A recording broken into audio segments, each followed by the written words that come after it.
Soy Ramón Herrera, abogado y asesor en materia agraria a nivel nacional. Con el tema, ¿qué tiene más validez? ¿La designación de sucesor hecha ante la delegación del RAN o ante notario público? Si tienes alguna pregunta relacionada con este tema, puedes comunicarte al teléfono 66 91 13 70 43. Repito, 66 91 13 70 43. Desde cualquier parte del país y también desde el extranjero. Te invito a conocer el canal de YouTube Ramón Herrera Chela. Ahí vas a encontrar muchísimos videos totalmente gratis donde puedes buscar con la palabra o la frase el tema que te interesa. Enseguida anótale mi nombre y te va a aparecer el video que te va a servir seguramente. Este tema aplica por igual a ejidos y comunidades y a mujeres y hombres. Si singularizo es por la velocidad de grabar en vivo. Para empezar, respecto al tema de qué es lo que tiene más validez legal, si la lista de sucesión del RAN o el testamento hecho ante notario, es importante tener en cuenta y recordar que sucesión significa sustituir en sus tierras y en su derecho al ejidatario fallecido, porque sus derechos, sus tierras, no se extinguen con su muerte. Y esa sucesión puede ocurrir de tres formas en materia agraria. La primera es de manera intestamentaria, cuando no se hizo lista de sucesión, cuando no se hizo testamento ante notario, o si se hizo, se anuló por algún motivo de falsificación, por ejemplo, o quedó sin valor legal. Si nada más anotaron al primero a una persona y falleció también sin hacer válida esa lista, pues esa lista ya no sirve. La segunda forma es a través de una lista de sucesión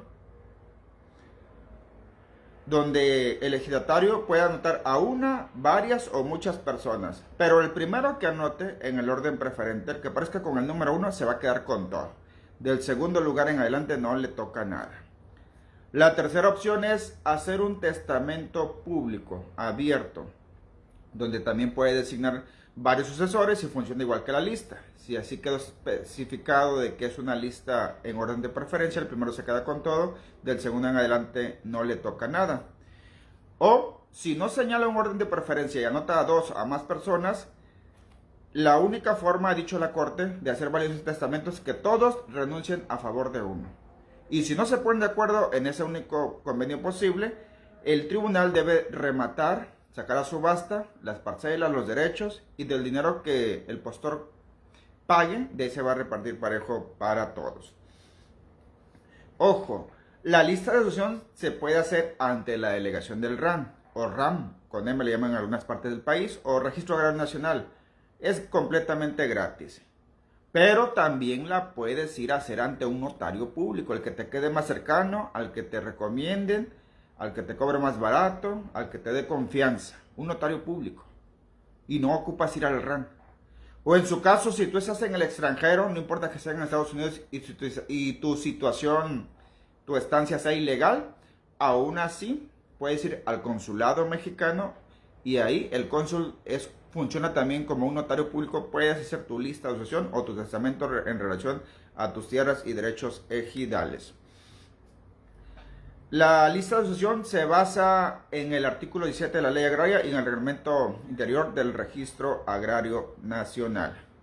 Es muy flexible en su elaboración y en su redacción. Desgraciadamente, esa flexibilidad o esa ligereza en falta de requisitos provoca corrupción. A veces te la esconden, otras veces te la desaparecen. Me ha tocado casos donde la intercambian, sacan del sobre amarillo la original y meten una alterada o falsificada. Entonces hay que tener mucho cuidado. Me consta que a nivel nacional hay muchas listas de sucesión sospechosas o evidentemente alteradas o falsificadas. Tú puedes llevar esa lista ante el Tribunal Agrario para que se anule. Y en el caso del testamento hecho ante notario público o ante el consulado mexicano en el extranjero, ese no lo puede hacer el RAN, nada más el notario del cónsul. No lo puede hacer el RAN, porque el funcionario del RAN no tiene las facultades de un notario público. El testamento que haces ante notario, por cierto, se basa en el Código Civil de la entidad federativa, del Código Civil local o estatal, pues. Y por cierto, como dato curioso, y el testamento que haces ante el cónsul mexicano en el extranjero se basa en el Código Federal de Procedimientos Civiles y en los principios del derecho y cualquier ley que por convenios internacionales con México pudiera tener aplicación. El testamento es más exigente respecto a requisitos y formalidades. Por cierto, y es menos probable que te lo falsifiquen o alteren. Menos probable porque también me ha tocado anular testamentos, pero son pocos. Las leyes en México, los funcionarios locales, estatales o federales, las autoridades como el Tribunal Agrario, tienen la obligación de proteger que se respete la última voluntad del ejidatario, mujer o hombre, o comunero, y también los avecindados o posesionarios legalmente reconocidos que sean titulares de una parcela, también pueden hacer licenciación o testamento. Que se respete su última voluntad respecto a quién designan como sucesor o a quién nombran como heredero, porque ahí queda plasmado literalmente la última voluntad respecto a quién nos va a sustituir. Y si hay varias designaciones, es decir, si hizo una lista de sucesión y un testamento, o hizo 2 testamentos, o hizo 2 listas de sucesiones, o ya perdió la cuenta, que también ocurre, va a ser válido, independientemente si lo hizo ante el RAN, ante el notario o ante el consulado, va a ser válido el nombramiento, independientemente si es por lista de sucesión o por testamento, el último que haya hecho, o el más reciente a su fecha de fallecimiento. Ese va a ser el documento válido. Por cierto, si se trata de un testamento, no importa que no esté resguardado en la alegación del RAN, aún así sigue siendo válido. Quien lo convalida es el Tribunal Agrario. Y ese documento, el testamento hecho ante notario, lo puedes encontrar en el Archivo General de Notarías. Todos los estados del país, en su capital, tienen un Archivo General de Notarías y ahí mandan a resguardar los testamentos para su futura apertura.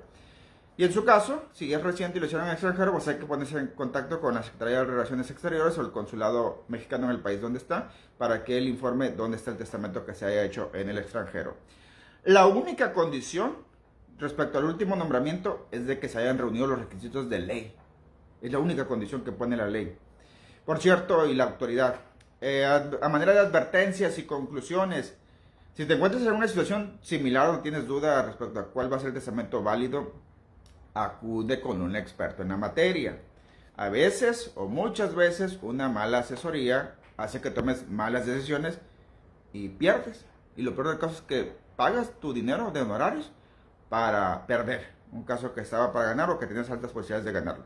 Así que consulta esa segunda opinión, no te conformes con la primera.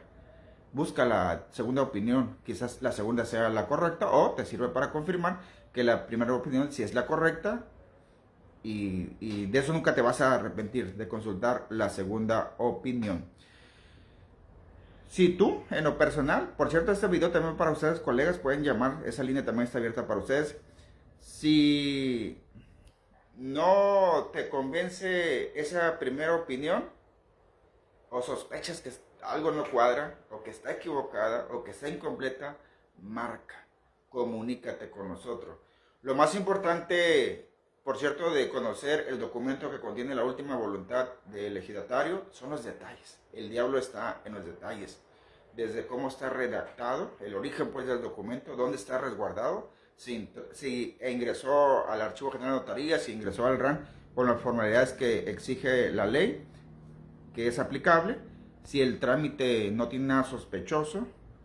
En fin, son varios detalles que se tienen que analizar del documento. Y a veces el RAN te quiere negar la información, no te quiere dar la copia porque hay gato encerrado ahí.